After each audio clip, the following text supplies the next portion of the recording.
से आपके माँ को, बहन को, बेटी को, वाइफ को, जिंदगी को बचा लेगी, बीमार होने से बचा लेगी, हॉस्पिटल से बचा लेगी, आने वाली बहुत सारी समस्याओं से ये वीडियो बचा सकती है। बस वीडियो को लास्ट तक देखना और वीडियो में जो जानकारी है उस जानकारी को अगर जीवन में अपनाते हैं तो ये वीडियो आज की बहुत खास है, जानकारी बहुत अच्छी है और आप अपने परिवार के उस लक्ष्मी को, उस बहन को, उस बेटी को, माँ को बीमार होने से, एनीमिया से बचा सकते हैं। नमस्कार, मैं आपका दोस्त प्रमोद मौर्य। आज की वीडियो बहुत खास, आइए वीडियो को पूरा देखते हैं। देखिए, मासिक धर्म का होना हर लड़की के लिए, हर बिटिया के लिए प्राकृतिक है। मासिक धर्म के द्वारा प्रकृति उस लड़की को माँ बनने के लिए तैयार करती है। तो मासिक धर्म एक बहुत बड़ी हमारे लिए हमारा तोहफा है, बहुत बड़ा आशीर्वाद है, बहुत बड़ी चीज़ है हमारे लिए, बेटियों के लिए, लड़कियों के लिए। क्योंकि पृथ्वी पर ऐसा कहा जाता है ना कि ईश्वर क्योंकि खुद नहीं आ पाया इसलिए उन्होंने माँ को ईश्वर के रूप में धरती पर भेजा है। तो जिस माँ को ऑलमोस्ट ईश्वर के नज़दीक समझा जाता है, ईश्वर के बराबर समझा जाता है, वो माँ बनना अपने आप में कितने ज़्यादा गर्व की बात है। और वो माँ बनने की शक्ति मिलती है मासिक धर्म के कारण। मासिक धर्म में होता क्या है ये आप देख सकते हैं। 30, 80 और 180 ml ब्लड यहाँ आपको सामने दिखाई दे रहा है। हर मासिक धर्म के दौरान कम से कम 30 ml और ज़्यादा से ज़्यादा 180 ml खून जो है, रक्त, एक बिटिया या महिला के शरीर से बाहर निकल जाता है। इतने रक्त की हानि हो जाती है। एवरेज 80 ml हम अगर मान कर चलें, 80 ml बहुत बड़ी क्वांटिटी है। आप सोच के देखिए, हमें जब एक कट भी लगता है, चोट लगती है, छोटी सी चोट लगती है और खून निकलता है तो घर में कितनी अफरा तफरी मच जाती है। खून निकल रहा है, इस पे बर्फ लगाइए, हल्दी लगाइए, खून को रोकिए, डॉक्टर के पास ले जाते हैं, स्टिच लगवाते हैं। उसके बाद कितने दिनों तक हम उनकी देखभाल करते रहते हैं। हल्दी वाला दूध पिलाइए, एप्पल का जूस पिलाइए, फ्रूट ज़्यादा खिलाइए, हीमोग्लोबिन जितना कम हो गया है, बढ़े तो सही, खून बह गया है, करते हैं ना ये सब। और महिला के शरीर से तो खून हर महीने इतना प्राकृतिक रूप से ही बह जाता है, तो उसका ध्यान रखते हैं क्या? हर महीने जब हम ध्यान नहीं रख पाते हैं इसका, तो जो स्थिति पैदा होती है, ये देखिए, इतने रक्त की हानि होती है और कितना आयरन है जो जाता है। हर मासिक धर्म के दौरान लोएस्ट 3 mg आयरन जाता है। हर मासिक धर्म के दौरान मतलब हर महीने वो 3-4 दिन, 3 से 5 दिन जब मासिक धर्म हो रहे हैं किसी महिला को या बिटिया को, तो कितना एवरेज 80 ml खून उनके शरीर से बाहर निकल जाता है और एवरेज 14 mg आयरन उनके शरीर से बाहर निकल जाता है। हर महीने 14 mg आयरन बाहर निकल रहा है। हम शायद अपने खाने पीने से हर महीने 2-3-4 mg आयरन की भरपाई कर पाते हैं, उससे ज़्यादा हमारा खाना हमें उतना आयरन दे नहीं पाता है। तो ये जो हर महीने आयरन की कमी बिटिया के शरीर में पैदा होती रहती है, उससे जो स्थिति पैदा होती है उसको कहते हैं आयरन डेफिशिएंसी एनीमिया। तो इसका मतलब क्या हुआ? हर महीने इस स्थिति को, इतने आयरन को बॉडी को सप्लाई होना ज़रूरी है ताकि आयरन डेफिशिएंसी एनीमिया की स्थिति पैदा ना हो। तो बहुत शॉर्ट में आपको मैंने समझाया। आई एम श्योर ये बहुत सिंपल चीज़ थी। 2 आपको याद रखनी है संख्याएं कि 80 ml रक्त जो है एवरेज तौर पर एक बिटिया या एक महिला के शरीर से हर महीने मासिक धर्म के दौरान बाहर निकल जाता है और उसके कारण हर महीने 14 mg आयरन एवरेज तौर पर उनके शरीर से बाहर निकल जाता है। ये मैं अपनी मर्जी से नहीं कह रही हूँ, ये देखिए साइंटिफिक स्टडी का लिंक भी नीचे दिया हुआ है। ये साइंटिफिक स्टडी के हिसाब से मैं आपको बता रही हूँ कि कितना रक्त बाहर निकलता है, कितने रक्त की हानि हो जाती है। और जब इस रक्त की भरपाई नहीं होती है, हमारे जीवन शैली की वजह से, हमारी जीवन शैली ऐसी है कि इस रक्त की भरपाई करना हमारे लिए मुश्किल हो जाता है, तब लगातार ये स्थिति जब बनी रहती है तो इसको बोलते हैं आयरन डेफिशिएंसी एनीमिया। आप इतना समझा लेंगे किसी को भी तो सामने वाले को समझ में आएगा कि एनीमिया बहुत ज़्यादा चिंता का विषय है और इसे ठीक करना ज़रूरी है। अब एनीमिया से प्रभाव क्या पड़ता है स्वास्थ्य पर, क्यों ज़रूरी है? बहुत सारी चीज़ें हैं जिस पर प्रभाव पड़ता है। बाल झड़ने से लेकर, बाल झड़ेंगे, त्वचा खराब होगी, मासिक धर्म में अनियमितता होगी, आंखों के आगे अचानक अंधेरा छा जाएगा। एक बहुत बड़ा प्रभाव जो बेटियों के शरीर पर पड़ता है वो है उसकी शारीरिक और उसके सेक्सुअल अंगों का विकास कम हो पाता है, हाइट कम बढ़ती है। और जब सेक्सुअल अंगों का विकास कम हो पाता है तो आगे जाकर के वैवाहिक जीवन में परेशानियां बढ़ती चली जाती हैं। और उस समय वो सही समय है ही नहीं इसको ठीक करने का, क्योंकि ये तो ठीक तब करना था जब उसको मासिक धर्म शुरू हुए थे। सांस लेने में कठिनाई होगी, चक्कर आएंगे, सिर दर्द होगा, थकान होगी, छाती में दर्द होगा, सीढ़ियां चढ़ने पर पैरों में ऐंठन होगी, कम भूख लगेगी, हाथों पैरों में सूजन, नाखून जल्दी टूटेंगे, जल्दी बीमार पड़ेंगे, इम्यूनिटी कम होगी, लंबाई कम होगी। हमारे देश में एवरेज तौर पर महिलाओं की लंबाई दूसरे देशों के कंपैरिजन में बहुत कम है। एवरेज लंबाई आप अमेरिका की सुने, वहाँ की बेटियों की, वहाँ की लड़कियों की लंबाई होती है 5'4", 5'5", 5 फीट 5 इंच। हमारे यहाँ पे 5 फीट है एवरेज लंबाई। तो हम ऐसे इफेक्ट्स होते हैं अनीमिया की जो पूरी जिंदगी चलेंगे। हाइट आपकी कम रह जाएगी या सेक्सुअल अंगों का विकास मुश्किल से होगा। ये ऐसे इफेक्ट हैं, जो ऐसे प्रभाव हैं जिनको हम बाद में ठीक नहीं कर सकते हैं। गर्भावस्था के साथ भी बहुत सारी जटिल समस्याएं जुड़ी हुई हैं अगर अनीमिया है तो। इसीलिए गायनेकोलॉजिस्ट गर्भावस्था के समय बहुत ज्यादा जोर देती हैं कि आपका हेमोग्लोबिन सही होना चाहिए, आपको अनीमिया नहीं होना चाहिए। लेकिन हमारे यहाँ पर समस्या ये कि हम गर्भावस्था के समय ही अनीमिया पर बात करते हैं, उससे पहले नहीं करते। तो अब हमारे पास ये ताकत है कि हम उससे पहले भी बात कर पाएं और उसका सल्यूशन दे पाएं। सो गर्भावस्था के समय आप देख रहे हैं बहुत सारी परेशानियां हो सकती हैं, और ये परेशानियां उस बच्चे के साथ भी जीवन भर चल सकती हैं। तो एक कमजोर माँ एक कमजोर बच्चे को ही जन्म देगी, और अगर जन्म से किसी बच्चे में कुछ कमजोरियां रह जाएंगी तो सोचिए उसका जीवन कितना ज्यादा दूभर होने वाला है। तो हमारे लिए ये बहुत बड़ी जिम्मेदारी है कि हम इसका सल्यूशन बता सकें। प्रॉब्लम को तो बहुत छोटे में हमने बता दिया, समझा दिया, सल्यूशन को हमें समझना जरूरी है। तो आइए सल्यूशन को समझते हैं। हमारा सल्यूशन सिंपल भी है और याद रखने में आसान भी बहुत है। सीड्स, सल्यूशन का नाम है seeds, SEEDS। For sleep, E for exercise, E for emotional health, D for diet और S for supplements। कोई भी एक चीज असर नहीं दिखाएगी। ऐसा नहीं होगा कि मैंने आज से नींद लेना बहुत अच्छी तरह से शुरू कर दिया है, क्वालिटी स्लीप, मुझे बहुत अच्छी नींद आती है, तो मेरा अनीमिया ठीक हो जाएगा। तो नहीं। मैं क्या एक्सरसाइज कपालभाति में रोज करने लगूं 100 बार तो मेरा अनीमिया ठीक हो जाएगा? नहीं। ये सीड्स जो है मुट्ठी है, हमारी ताकत है, ये मिल करके अनीमिया को ठीक कर पाएगी। एक कोई भी चीज अकेले ठीक नहीं कर पाएगी। इसलिए ये सब चीजें एक साथ समझना जरूरी है। आज तक हम सिर्फ सप्लीमेंट्स पर बात करते रहे, मैक्सिमम हमने डाइट पर बात की है, लेकिन ये समझ में आने लगा है कि सिर्फ डाइट और सप्लीमेंट्स बदलने से भी उतना अच्छा असर नहीं होता जितना बाकी चीजों, सीड्स को पूरा पालन करने से होता है। तो यहाँ पर मैं आपको वो चीजें बता रही हूँ जो अनीमिया को बहुत ज्यादा इंपैक्ट करती हैं। कम से कम 8 घंटे की नींद लेना जरूरी है बिटिया के लिए। तो महिलाएं भी 8 घंटे की नींद की तरफ अपना लक्ष्य रखेंगी तो बहुत अच्छा रहेगा। अक्सर महिलाएं ये कहती हैं कि घर का काम निपटाते निपटाते ही देर हो जाती है, तो इसलिए 8 घंटे की नींद नहीं ली जाती। अगर आप कोशिश करेंगे, सुबह उठने का समय हमारा तय है सबका, क्योंकि स्कूल जाना है, ऑफिस जाना है, खाना बनाना है, लंच बनाना है, नाश्ता बनाना है, पानी आएगा, मेड आएगी, या घर के काम करने हैं, बहुत सारी चीज़ें हमारी लाइंड अप रहती हैं, इसलिए हम उठते तो सही समय पर हैं। प्रॉब्लम है हमारे सोने का समय।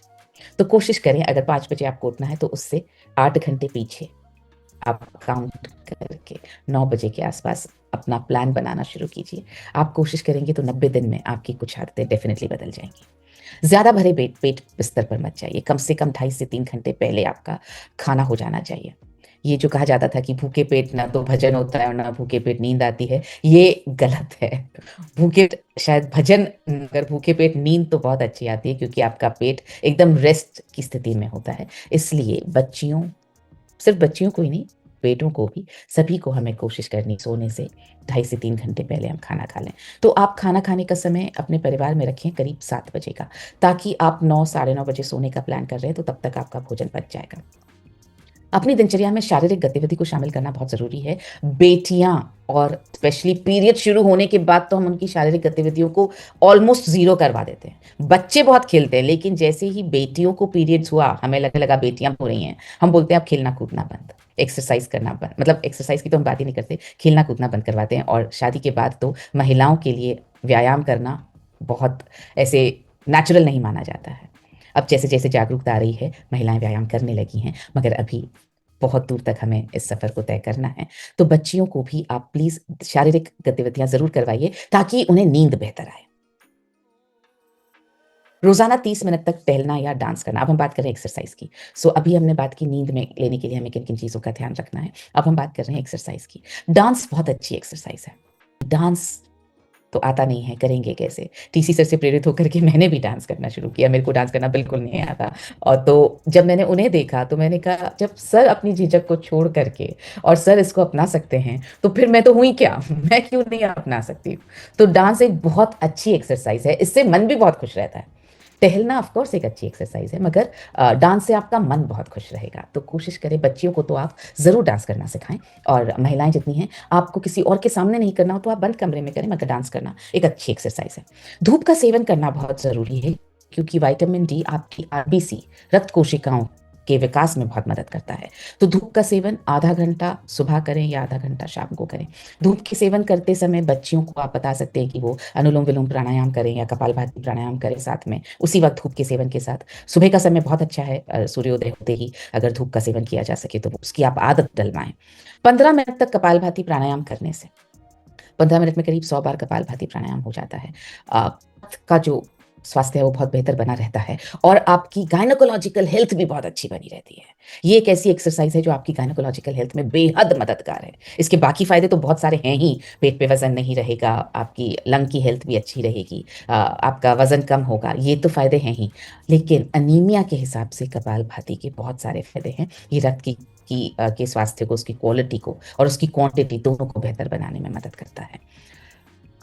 अब आते हैं इमोशनल हेल्थ पर।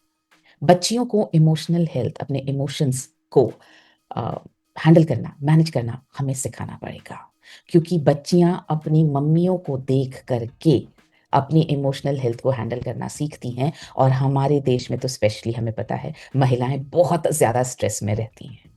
तो जो महिलाएं स्ट्रेस में रहती हैं, उनकी बच्चियां ऑटोमेटिकली स्ट्रेस में रहना सीख जाती हैं। हमें एक्टिवली बच्चियों की खुशी के लिए काम करना पड़ेगा, और ये काम पूरे परिवार को मिलकर करना पड़ेगा। आपको बेसिक चीजें ही बदलनी पड़ेंगी। जैसे अगर गुस्सा तो कम आता है, निराशा ज्यादा होती है, निराशा ज्यादा फ्रीक्वेंट होती है। कोई भी चीज हमारे मन के मुताबिक ना हो तो हमें निराशा होती है, और बच्चियों को ज्यादा होती है, महिलाओं को ज्यादा होती है। तो हमें कोशिश करनी है कि हम किसी तरह से जो भी आपके मन को पसंद हो वो एक्टिविटी करके अपनी निराशा को दूर करें। आजकल तो यूट्यूब पर भी बहुत सारे वीडियोस हैं, इंस्पायरिंग वीडियोस हैं। गुरुकुल हम ज्वाइन करके अपनी निराशा को दूर करें, पुरानी तस्वीरों को देख सकते हैं, अच्छी यादों को ताज़ा कर सकते हैं, अच्छी बातें कर सकते हैं, अच्छे फ्यूचर की बात कर सकते हैं, विजन बोर्ड बना सकते हैं कि आगे हमारे साथ क्या क्या होने वाला है। तो हमें एक्टिवली करना है। कोई हॉबी ज़रूर अपनी बच्चियों को की आदत डलवाइए। जितनी महिलाएं हैं हमारे घरों में, उन्हें भी कोई ना कोई हॉबी आप ज़रूर कोशिश करें कि आप कोई हॉबी का विकास करें। अक्सर शादी के बाद सारी हॉबीज महिलाएं छोड़ देती हैं। डांस करेंगी अगर बचपन में या शादी से पहले डांस करती होंगी तो शादी के बाद डांस करना छोड़ देंगी, गाना गाना छोड़ देंगी। शादी के बाद एक ही हॉबी रह जाती है, खाना बनाने की। बाकी चीज़ें कहीं हम छोड़ने लग जाते हैं। तो आप छोड़े ना कोई एक हॉबी। गार्डनिंग बहुत अच्छी हॉबी है, म्यूजिक बहुत अच्छी हॉबी है, इन हॉबीज, पढ़ना बहुत अच्छी हॉबी है। अगर लिखने का शौक है, बहुत महिलाओं को लिखना बहुत अच्छा आता है, कविताएं करना आता है, तुकबंदी कर सकते हैं। तो ये हॉबीज आप डेवलप करें प्लीज। अब आते हैं डाइट। वैसे तो डाइट में आपको बहुत सारी चीज़ों का ध्यान ऑटोमेटिकली रखना आ ही जाएगा जब हम सीड्स पर बात लगातार करते रहेंगे। अनीमिया की दृष्टि से कुछ चीज़ें हमारे डाइट में ज़रूर शामिल होनी चाहिए, जैसे पालक, चुकंदर, गाजर, खजूर, करी पत्ता और बहुत सारे बीज। ये सब बहुत मदद करते हैं आयरन के लेवल को बढ़ाने के लिए। तो इन्हें कच्चा भी खाया जा सकता है, इनका जूस भी बनाया जा सकता है। मैंने यहाँ जूस बनाने के लिए इसलिए बोला है क्योंकि जूस पीने में आसान है। रोज कच्चा शायद खाने की इच्छा ना हो, क्योंकि टेस्टी भी होना चाहिए। तो इसमें आप थोड़ा सा स्वाद अनुसार नींबू का रस, नमक वगैरह मिला करके अगर आप बना करके बिटिया को देंगे या महिलाएं पियेंगी तो ये बहुत मदद कर पाएगा। PVMFO बहुत ज़रूरी है नाश्ते में, क्योंकि प्रोटीन भी चाहिए आपके रक्त को बढ़ाने के लिए, विटामिन और मिनरल्स भी चाहिए, और ओमेगा 3 भी चाहिए। तो इसको आप लगातार PVMFO का सेवन लगातार करें। इसमें अगर बच्चियां या महिलाएं गामा ओरिजिनल भी ऐड कर पाएं, एंटीऑक्सीडेंट, तो आजकल की जो जीवन है हमारी, इतने ऑक्सीडेंट्स हमारे आसपास हैं, तो उसमें भी वो रक्त की को इम्प्रूव करने में डायरेक्टली मदद नहीं करेगा, लेकिन ऑक्सीडेंट्स को जब बॉडी से निकालने में मदद करेगा तो ऑटोमेटिकली आपकी रक्त की क्वालिटी बेहतर बनती जाएगी। तो PVMFOA का इस्तेमाल ज़रूरी है। गुड़ में आयरन बहुत अच्छा होता है हमारे यहाँ पर, जो देशी गुड़, जो केमिकल फ्री गुड़ आता है, और ये ताकत सिर्फ इंडिया की है। इंडिया के बाहर तो इस तरह से गुड़ केमिकल फ्री मिलता ही नहीं है। यहाँ पर हमारे पास में गुड़ जैसी चीज़ है जो ट्रेडिशनली बहुत ज़्यादा आयरन रिच मानी जाती है। तो दोपहर और रात के खाने के बाद एक छोटा गुड़ का टुकड़ा आप ले सकते हैं। इससे दो चीज़ें हो जाएंगी, आपकी मीठा खाने की इच्छा भी पूरी हो जाएगी और आपको आयरन भी मिल जाएगा। नींबू के रस का सेवन बढ़ाना बहुत ज़रूरी है। विटामिन C जो है वो आयरन के एब्जॉर्प्शन में बहुत मदद करता है। नींबू का रस विटामिन C का बेहतरीन सोर्स है। और बहुत ज़्यादा इफ़ेक्टिव सोर्स है। नींबू के रस का एक और बहुत अच्छा इफ़ेक्ट है, ये आपकी एसिडिटी को कंट्रोल में रखता है। तो नींबू के रस का सेवन बढ़ाएँ, जिसमें भी हो सके नींबू डालें, दाल में, सूप में, सलाद में, जूस में, और कुछ नहीं तो पानी में मिला कर के भी। जो पानी आप दिन भर पीती हैं, उसमें भी मिला कर के अगर नींबू का रस मिला कर के रख लिया जाए और दिन भर वही पानी पिया जाए, तो वो बहुत मदद करेगा। ये तो सब्जियों, जितनी भी हरी सब्जियाँ उनका सेवन हमें ज़्यादा करना है, ताकि उनमें सब में आयरन है। जितनी हरी और लाल रंग की सब्जियाँ आपको मिलती हैं सब आयरन रिच हैं, तो आप उनका सेवन ज़्यादा करें।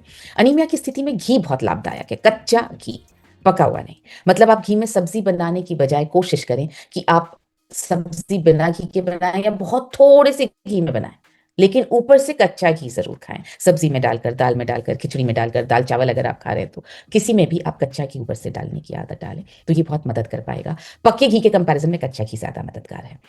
अंजीर, किशमिश, अखरोट, बादाम, ये सब रात को भिगो करके सुबह खाना बहुत इफ़ेक्टिव है। वैसे भी हमारे इंडिया में ट्रेडिशन रहा है सुबह हम ड्राई फ्रूट्स भीगे हुए खाने का, तो इसको आप कंटिन्यू करें। अंजीर को भी 2 अंजीर आप भिगोएँ, बहुत अच्छी तो नहीं लगेगी खाने में, मगर सेहत के लिए ज़रूरी है।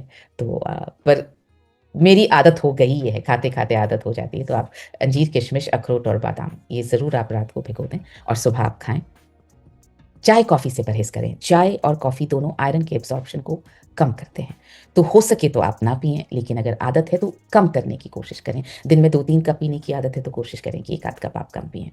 अ, अगर नहीं कम हो पाती है तो इतनी तो आप ज़रूर कोशिश करें कि दूध डाल कर के, जो उबाल करके हम चाय पीते हैं, वो ना पी कर के आप ब्लैक टी पिएँ, तो वो बेहतर रहेगा। रात को कॉपर के बर्तन में पानी रखने से, सुबह वही पानी पीने से आयरन के अवशोषण में मदद होती है। आजकल कॉपर का पानी बहुत जगह बताया जा रहा है और बहुत सारे लोग गलती ये करें कि पूरे दिन कॉपर का पानी पीते हैं, वो नहीं करना है। पूरे दिन कॉपर का पानी नहीं पीना है। सिर्फ 1 ग्लास सुबह कॉपर का पानी आपकी आयरन एब्ज़ॉर्प्शन में मदद कर सकता है। तो रात को आप 1 ग्लास कॉपर की ग्लास भर करके आप रखें पानी, या जग में भी रख रहे हैं तो आप 1 ग्लास ही सुबह पिएँ, उसके बाद आप नींबू डला हुआ पानी आप पूरे दिन पी सकते हैं। खाना बनाने के लिए आपको सही तेल के चुनाव की बहुत ज़रूरत है। तेल जो है वो हर सब्ज़ी में हमारे यहाँ काम में लिया जाता है। तेल मतलब कोई भी सब्ज़ी बनती है तो सबसे पहले रेसिपी में बोला ही ये जाता है कि तेल को आप कढ़ाई में तेल को डालें और गरम करें। हमारे यहाँ खाने में तेल को गरम करना एक एसेंशियल चीज़ है। जब तेल को गरम किया जाता है तो बहुत सारे तेल ऐसे होते हैं जो ऑक्सीडेंट्स पैदा करते हैं, जिनको गरम नहीं किया जाना चाहिए। मगर हम सभी तेलों को एक जैसा मान करके सभी तेलों को गरम कर देते हैं। एक तेल आप ऐसा चुनें जो गरम करने पर भी ऑक्सीडेट नहीं होता है, जो गरम किया जा सकता है, हाई टेम्परेचर तक किया जा सकता है। ऐसे तेल का चुनाव करें जो ऑक्सीडेंट्स नहीं बनाता है या बहुत कम बनाता है, ताकि हमारे ही खाने से हमारे शरीर में ऑक्सीडेंट्स ना जाएं। अब आते हैं न्यूट्रिएंट्स पर, सप्लीमेंट्स पर। सो कुछ न्यूट्रिएंट्स बहुत ज़रूरी हैं। आपको बहुत सारे लोग ये कहते हुए आप सुनेंगे कि हम तो सब कुछ बहुत पौष्टिक खाते हैं, बहुत अच्छा खाते हैं, तो हमें कैसे एनीमिया हो सकता है या हमें कैसे की पोषक तत्व की कमी हो सकती है। ये सारे पोषक तत्व हम कितना भी बेहतरीन खा लें, ये हमें खाने से मिल नहीं पाएँगे, क्योंकि जितनी मात्रा में चाहिए उतनी मात्रा में प्राप्त करने के लिए बहुत ज़्यादा मात्रा में खाना पड़ेगा। तो बहुत ज़्यादा मात्रा में ना तो खाना संभव है, और अगर आपने खाना शुरू कर भी दिया तो वज़न बढ़ने लगेगा। इसलिए ज़रूरी है कि हम कुछ पोषक तत्व छोटी-छोटी मात्रा में कॉन्सन्ट्रेटेड फॉर्म में लेना शुरू करें।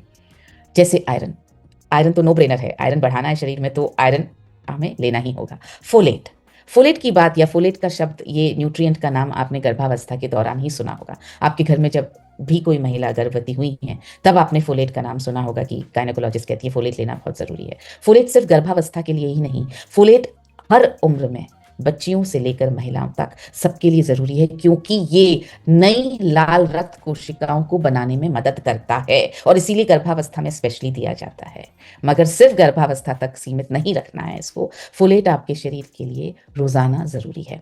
विटामिन B12 बहुत ज़रूरी है, कॉपर बहुत ज़रूरी है, इसीलिए आपने देखा होगा मैंने कॉपर के ग्लास में पानी पीने का सजेशन आपको दिया है।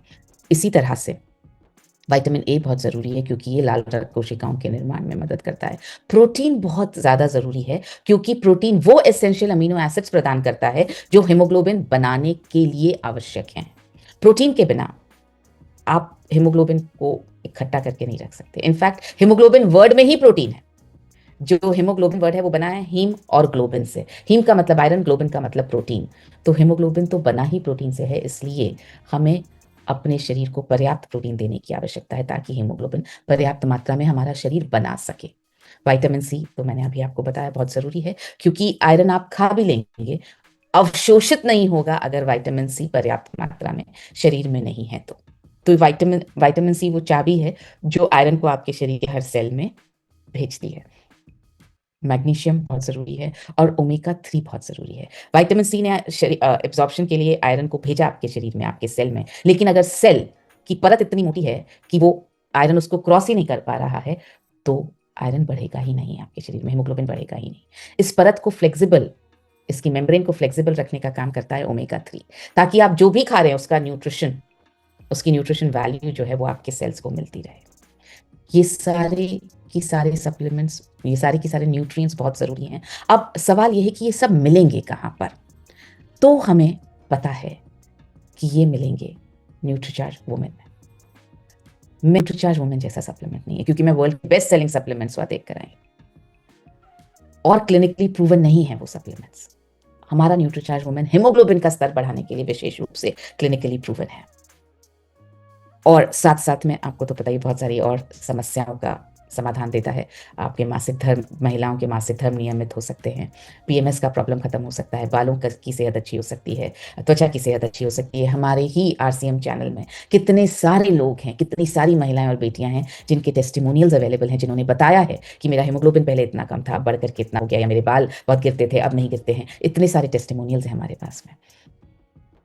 न्यूट्रीचार्ज वेज ओमेगा प्रतिदिन 1 कैप्सूल। अगेन मुझे बताते हुए बहुत गर्व महसूस होता है, वेजिटेरियन है हम, प्रकृति का नुकसान कर ही नहीं रहे। अगर हम निर्माण की बात कर रहे हैं तो हमको किसी और नुकसान को बचाना भी तो होगा, तो हम प्रकृति का नुकसान भी नहीं कर रहे। प्लांट बेस्ड है, उससे बना है ये कैप्सूल। लोग वेजिटेरियन ओमेगा 3 ढूंढते रह जाते हैं, मिलता नहीं है, हमारे पास में है।